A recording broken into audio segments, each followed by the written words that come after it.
skala mikro saya kira ini jauh lebih baik daripada PPKM sebelumnya.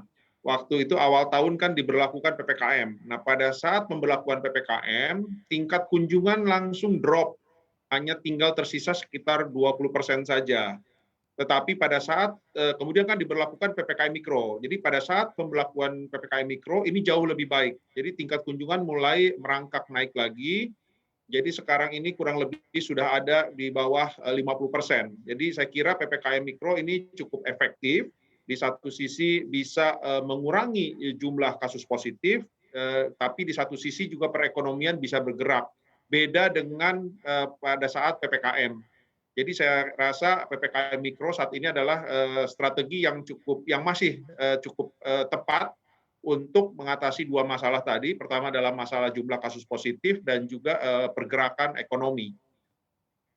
Baik, berarti dari 20% hingga menjadi 50% begitu ya saat ini di tengah PPKM Mikro. Namun sisanya yang 50% ini Pak seperti apa dan juga pastinya upaya yang dilakukan oleh pengusaha dari mal untuk bertahan di tengah kalau kita lihat mungkin masih sepi juga sebenarnya pengunjung yang datang ke mal saat ini.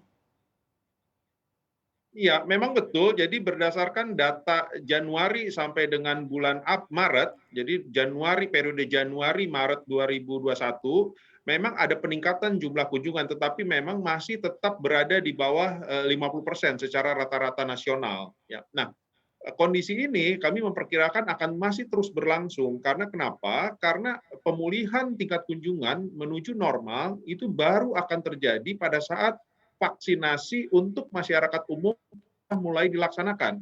Jadi sebelum vaksinasi untuk masyarakat umum dilaksanakan, kami memperkirakan bahwa tingkat kunjungan masih belum bisa bergerak pulih menuju normal. Nah, sedangkan kita ketahui bahwa vaksinasi untuk masyarakat umum baru akan direncanakan, baru akan dimulai adalah pada triwulan 3 atau mungkin bahkan triwulan 4 karena kan ada pengiriman vaksin dari produsen yang ditunda.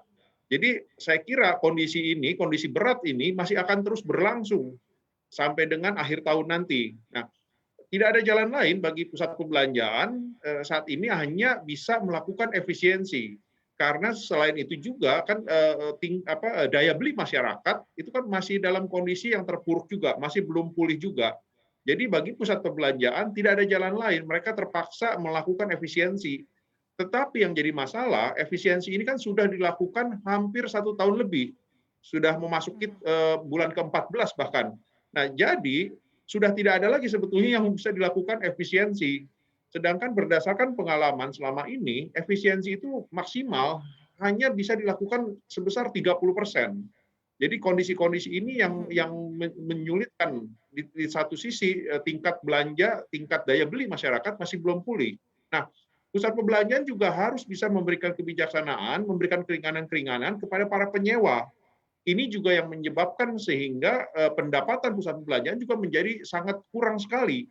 Karena penyewa juga harus dibantu dari sisi sewa maupun dari sisi service charge dan sebagainya. Nah, kondisi ini akan terus berlangsung diperkirakan sampai dengan akhir tahun nanti.